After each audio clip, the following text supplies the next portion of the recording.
Hello friends, आपके अपने channel MVS classes में आपका स्वागत है। दोस्तों, आज का हमारा टॉपिक है प्रकाश का परावर्तन। प्रकाश का जो परावर्तन में देखिए, सबसे पहले पढ़ेंगे प्रकाश के बारे में। प्रकाश एक ऐसा माध्यम है जिसके द्वारा हमें वस्तुएं दिखाई देती है।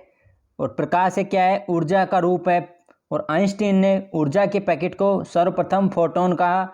और प्रकाश की प्रकृति को समझने के लिए अलग अलग वैज्ञानिकों ने अलग अलग मत प्रस्तुत किए। जैसे सन 1600 में न्यूटन ने प्रकाश को कण कहा तथा कणिका का सिद्धांत प्रतिपादित किया सन 1600 में न्यूटन ने।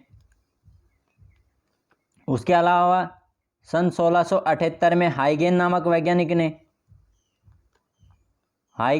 वैज्ञानिक ने प्रकाश को तरंग कहा, जिससे तरंग सिद्धांत का प्रतिपादन किया। इसी प्रकार सन 1900 में प्लांक ने प्रकाश को ऊर्जा के पैकेट कहा और ऊर्जा के इन पैकेटों को क्वांटम कहा तथा क्वांटम का सिद्धांत प्रतिपादित किया प्लांक ने। ठीक है। फोटोन ही प्रकाश की सबसे छोटी इकाई होती है और प्रकाश सर्वाधिक वेग निर्वात में होता है। प्रकाश का सर्वाधिक कितना होता है? 3 × 10⁸ मीटर प्रति सेकंड। ये तो होता है निर्वात में। अब पूछ लिया जाए कि कांच में प्रकाश का वेग कितना होता है? कांच में प्रकाश का वेग होता है 2 × 10⁸ मीटर प्रति सेकंड। नायलॉन में पूछ लिया जाए, नायलॉन में प्रकाश का जो चाल है, प्रकाश का वेग है, वह होता है 1.96 × 10⁸ मीटर प्रति सेकंड। इसी प्रकार पानी में पूछ लिया जाए, एग्जाम में बहुत सी बार पूछ लिया जाता है। पानी में 2.25 × 10⁸ मीटर प्रति सेकंड। निर्वात का हो ही गया 3 × 10⁸ मीटर प्रति सेकंड। सर्वाधिक किस में होती है? निर्वात में, जो प्रकाश का वेग होता है। ठीक है फ्रेंड्स। इसके बाद देखिए, सूर्य के प्रकाश को पृथ्वी तक पहुंचने में 500 सेकंड लगते हैं, या फिर 8 मिनट 20 सेकंड। 8 minute 20 second. चंद्रमा से परावर्तित प्रकाश को पृथ्वी तक पहुंचने में 1.28 सेकंड का समय लगता है। कुछ प्रकाश स्रोत है, जैसे तापदीप्ति स्रोत है, वह कौन सा है?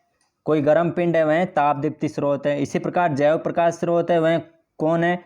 जुगनू को इंग्लिश में क्या कहते हैं? फायरफ्लाई। जैसे कुछ जंतु जो प्रकाश को उत्सर्जित करते हैं। इसी प्रकार कृत्रिम प्रकाश स्रोत हो गया, जैसे विद्युत बल्ब, मोमबत्ती, लालटेन आदि।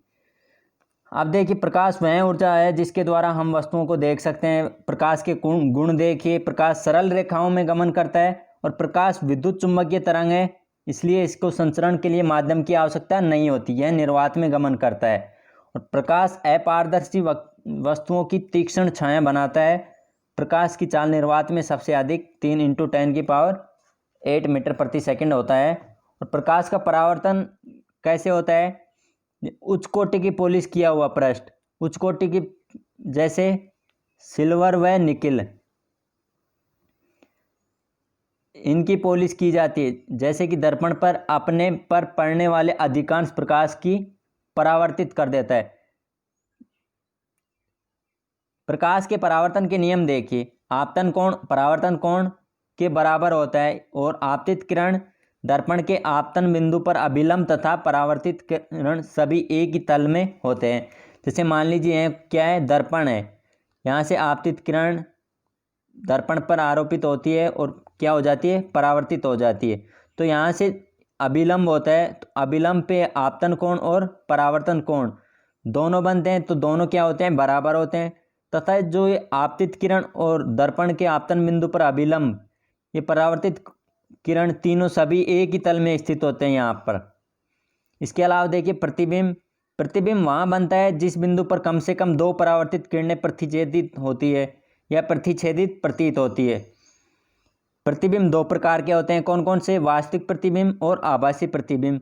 वास्तविक प्रतिबिंब में देखिए, यह तब बनता है जब प्रकाश की किरणें वास्तव में प्रतिच्छेदित होती है। और आभासी प्रतिबिंब कब बनता है? जब प्रकाश की किरणें प्रतिच्छेदित प्रतीत होती है। इसी प्रकार इसे पर्दे पर प्राप्त कर सकते हैं वास्तविक प्रतिबिंब को, और आभासी प्रतिबिंब को पर्दे पर प्राप्त नहीं कर सकते। वास्तविक प्रतिबिंब उल्टा बनता है तथा आभासी प्रतिबिंब सीधा बनता है। अब देखिए समतल दर्पण पर प्राप्त प्रतिबिंब कैसा होता है। मान लीजिए क्या है, एक समतल दर्पण है, ये कोई वस्तु है ए बी, यहाँ से कोई किरण आपतित होती है, समतल दर्पण से उसी दूरी पर चली जाती है। आपतन कोण होता है, समतल दर्पण से टकराकर वापस उसी दिशा में लौट आती है कोई किरण। आप देखिए जो आभासी एवं सीधा होता है, इसका जो प्रतिबिंब होता है, प्रतिबिंब का आकार वस्तु के आकार के बराबर होता है। प्रतिबिंब दर्पण के उतने पीछे बनता है जितनी वस्तु की दर्पण से दूरी होती है। और प्रतिबिंब पार्श्व परिवर्तित होता है। पार्श्व परिवर्तन क्या होता है, इसमें वस्तु का दायां भाग बायां भाग प्रतीत होता है तथा बायां भाग दायां भाग प्रतीत होता है। इसके अलावा देखिए गोलीय दर्पण, गोलीय दर्पण का परावर्तक तल अंदर की ओर तथा बाहर की ओर वक्रित होता है। गोलीय दर्पण जिसका परावर्तक पृष्ठ अंदर की ओर तथा गोले के केंद्र की ओर वक्रित है, यह अवतल दर्पण कहलाता है। जो डायग्राम में दिखा रखा है, इसका परावर्तक पृष्ठ अंदर की ओर तथा गोले के केंद्र की ओर वक्रित है। इसी प्रकार गोलीय दर्पण जिसका परावर्तक पृष्ठ बाहर की ओर वक्रित हो, वह कौन सा दर्पण कहलाता है, उत्तल दर्पण कहलाता है। चलिए देखिए गोलीय दर्पण में सामान्यतः प्रयुक्त होने वाले कुछ शब्द होते हैं, जैसे देखिए ध्रुव होता है। गोलीय दर्पण में के परावर्तक पृष्ठ के केंद्र को दर्पण का ध्रुव कहते हैं, जो डायग्राम में दर्शाया गया है पी से, यह दर्पण के पृष्ठ पर स्थित होता है। इसी प्रकार नेक्स्ट है मुख्य अक्ष। गोलीय दर्पण के ध्रुव तथा वक्रता त्रिज्या के गुजरने वाली एक सीधी रेखा को मुख्य अक्ष कहते हैं। मुख्य अक्ष दर्पण के ध्रुव पर अभिलंब है। इसी प्रकार नेक्स्ट है वक्रता केंद्र। वक्रता केंद्र गोलीय दर्पण का परावर्तक पृष्ठ एक गोले का भाग है। इस गोले को केंद्रीय गोलीय दर्पण का वक्रता केंद्र कहलाता है। यह अक्सर सी से डिनोट किया जाता है। जो केंद्रक होता है, यह आधा कटा हुआ भाग है और आधा शेष ये है। तो इन दोनों के जो मध्य की दूरी है, वह क्या होते हैं, वक्रता केंद्र। इसी प्रकार वक्रता त्रिज्या भी हो जाएगी। गोलीय दर्पण का परावर्तक पृष्ठ जिस भाग का होता है, उसकी त्रिज्या दर्पण की वक्रता त्रिज्या कहलाती है। जो केंद्र से जो परावर्तक पृष्ठ है वहाँ तक की दूरी क्या कहलाएगी, वक्रता त्रिज्या। इसी प्रकार नेक्स्ट है द्वारक। गोलीय दर्पण के परावर्तक पृष्ठ तल की जो वर्ताकार सीमा रेखा का व्यास दर्पण का द्वारक कहलाता है, जिसे mn से दर्शाया जाता है। डायग्राम में देखिए जो mn से डिनोट किया गया यह क्या है, द्वारक है। नेक्स्ट है मुख्य फोकस।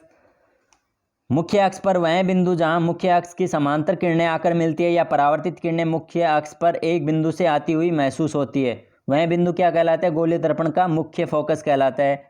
और गोलीय दर्पण के ध्रुव तथा मुख्य फोकस के मध्य की दूरी फोकस दूरी कहलाती है। इसे F से डिनोट किया जाता है। और छोटे द्वारक के गोलीय दर्पणों के वक्रता त्रिज्या फोकस दूरी से दुगनी होती है, इसलिए हम इसे क्या कहते हैं, R=2F। यहाँ इसमें संबंध होता है। अवतल दर्पण द्वारा बिंब की विभिन्न स्थितियों के लिए बने प्रतिबिंब देखिए।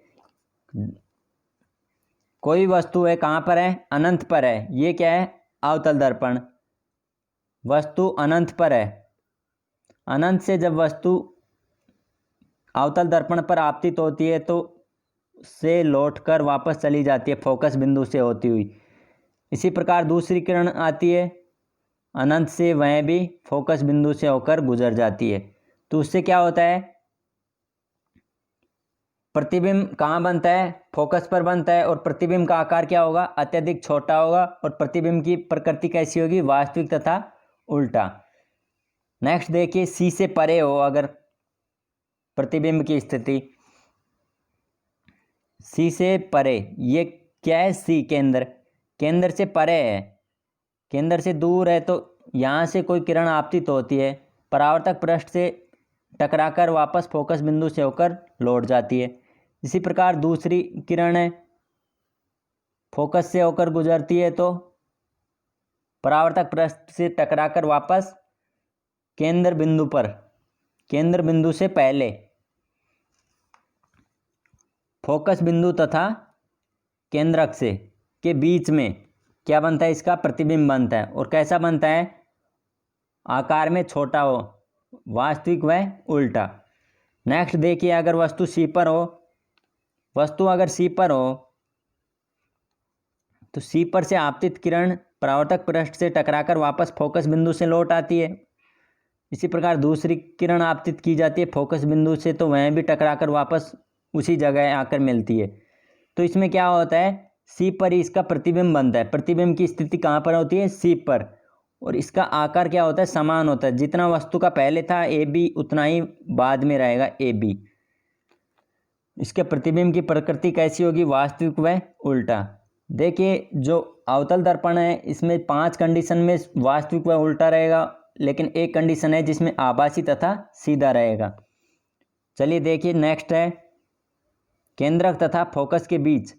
अगर वस्तु कहाँ पर है, केंद्रक सी और एफ के बीच में, ये कोई ए बी वस्तु है, यहाँ से किरण आपतित की जाती है तो फोकस बिंदु से होकर लौट आती है। इसी प्रकार दूसरी फोकस से आपतित की जाती है और परावर्तक पृष्ठ से टकराकर वापस लौट जाती है। तो इसका जो प्रतिबिंब की स्थिति कहाँ पर बनेगी, सी से दूर बनेगी, थोड़ी सी से परे, और प्रतिबिंब का आकार कैसा होगा, बड़ा होगा, क्योंकि वस्तु ए बी से थोड़ा बड़ा होगा इसका आकार। और प्रतिबिंब की प्रकृति कैसी होगी, वास्तविक व उल्टा। इसी प्रकार नेक्स्ट है, अगर वस्तु फोकस पर हो, वस्तु फोकस बिंदु पर हो तो देखिए किरण आपतित की जाती है और फोकस से ही वापस लौट जाती है। दूसरी, अगर फोकस से परावर्तक पृष्ठ पर डाली जाती है तो उसी माध्यम से या उसी रास्ते से वापस लौट आती है। ये कहाँ, अनंत तक नहीं टकराती, क्योंकि ये समांतर रहती है। तो इसमें क्या होता है कि अनंत पर तो इनका प्रतिबिंब बनता है, समांतर है तो पता नहीं कहाँ जाकर मिलेगी, तो मतलब अनंत पर तो प्रतिबिंब बनता है। और प्रतिबिंब का आकार कैसा होगा, अत्यधिक बड़ा होगा। और प्रतिबिंब की प्रकृति कैसी होगी, वास्तविक व उल्टा। अंतिम है, ध्रुव तथा फोकस के बीच। अगर वस्तु कहाँ है, ध्रुव पी और फोकस के बीच में स्थित है, तो जब किरण आपतित की जाती है तो फोकस बिंदु पर वापस उसी माध्यम में लौट जाती है, जैसे आपतन कोण और परावर्तन कोण बनते हैं। दूसरी किरण आपतित की जाती है परावर्तक पृष्ठ पर, तो उसी दिशा में ना जाकर वापस आभासी स्थिति में जाती है, तो पीछे की तरफ जाके क्या बनता है, इसका प्रतिबिंब बनता है। कैसा बनेगा, दर्पण के पीछे बनेगा, विवर्धित, बड़ा, आभासी तथा सीधा। वस्तु की दिशा में यह सीधा, इससे पहले 5 कंडीशन में उल्टा बन रहा था और वास्तविक बन रहा था, यहाँ पे आभासी तथा सीधा एक ही कंडीशन है। अब अवतल दर्पण के उपयोग, अवतल दर्पण के उपयोग है सामान्यतः टॉर्च, सर्चलाइट तथा वाहनों की हेडलाइट में, तथा प्रकाश का शक्तिशाली समांतर किरण पुंज प्राप्त करने के लिए किया जाता है। और दंत विशेषज्ञ अवतल दर्पण का उपयोग मरीजों के दांतों का बड़ा प्रतिबिंब देखने के लिए करते हैं। इन्हें प्राय चेहरे का बड़ा प्रतिबिंब देखने के लिए सेविंग दर्पणों के रूप में भी किया जाता है, जो अवतल दर्पण होता है। सौर भट्टियों में भी अवतल दर्पण का उपयोग किया जाता है सूर्य के प्रकाश को केंद्रित करने के लिए। ठीक है फ्रेंड्स, अब इससे संबंधित कुछ क्वेश्चन करते हैं जो एग्जाम में पूछे जाते हैं अक्सर। प्रकाश की सूक्ष्मतम इकाई कौन सी है, सूक्ष्मतम इकाई का मतलब छोटी इकाई। प्रकाश की सबसे छोटी इकाई कौन सी है, फोटोन। इसका right answer option C. Next question, निर्वात में सर्वाधिक वेग किसका होता है। निर्वात में सर्वाधिक वेग प्रकाश का होता है। कितना होता है, 3 × 10⁸ मीटर प्रति सेकेंड। नेक्स्ट क्वेश्चन, किसी कांच को दर्पण बनाने के लिए निम्न में से किस पदार्थ की पॉलिश की जाती है। कोई कांच है, कांच को अगर दर्पण बनाना हो तो उसके परावर्तक पृष्ठ पर किसकी पॉलिश की जाती है, किस पदार्थ की जाती है, तो सिल्वर व निकल, ऑप्शन सी। नेक्स्ट क्वेश्चन, दंत विशेषज्ञ किस दर्पण का उपयोग करते हैं।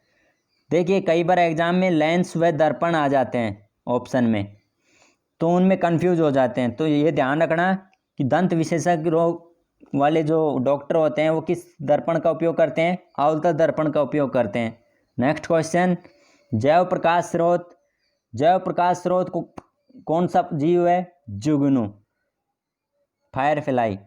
ओके फ्रेंड्स, आज का वीडियो यहीं समाप्त होता है। अगर आप हमारे चैनल पर नए हैं तो कृपया चैनल को सब्सक्राइब कर लें ताकि इसी प्रकार आने वाली वीडियो सबसे पहले आप तक पहुंच सके। धन्यवाद।